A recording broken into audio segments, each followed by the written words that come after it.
Soomaali galbeed ogaadeeniyay iyo deegaanka Soomaalida waa magacyo abuura hadal hayno maan ahaan ayna isku waafaqsaneen shacabka deegaanka Soomaalidu.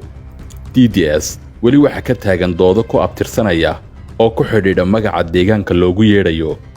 Geyiga Soomaalidu degtay Geeska Afrika waa meesha kaliya ah ee weli doodo ka taagan yihiin magaca rasmiga ah ee loogu yeedhayo.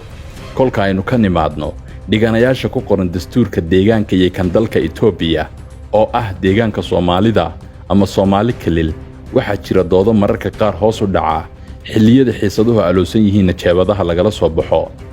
DDS waxaynu ka hadlaynaa waa deegaan dadka ku nooli nin waliba si uun u yaqaano kuna magacaabo midka isaga la qurxoon ama la habboonaada.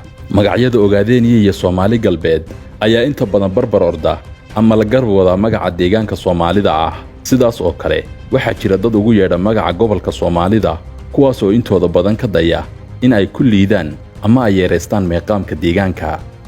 Dadka qaarkii ee aaminsan magaca ogaadeeniya ayaa qaba in gumaystihii Ingiriisku u bixiyo ogaadeeniya deegaanka kolkii uu ku wareejinayay Itoobiya.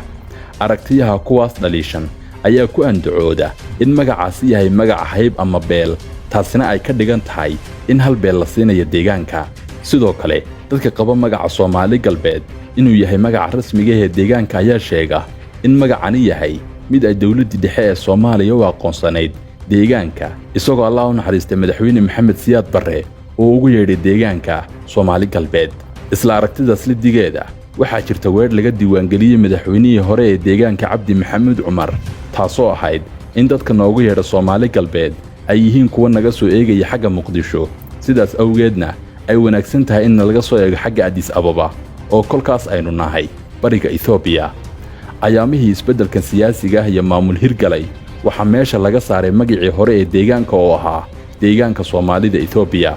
Mustafa Maxamed Cumar madaxweynaha deegaanka Soomaalida oo isagu magacaas iyo calankaba ay xukuumaddiisu bedeshay ayaa ku dhiiran shaacinta in magaca rasmiga ee deegaanka loogu yeedhayo uu yahay deegaanka Soomaalida ama Soomaali Kalil, taasoo adkeynaysa aragtiyaha ka dharla astaamaha qabaliga ah iyo in loo nisbeeyo deegaanka xaafad ama qolo iyo sidoo kale in deegaanka laga dhartiro aragtiyo gumaysi. Si kasta ha ahaatee xilligan aynu joogno magaca rasmiga ee deegaanku waa deegaanka Soomaalida, Soomaali Region ama Soomaali Kalil.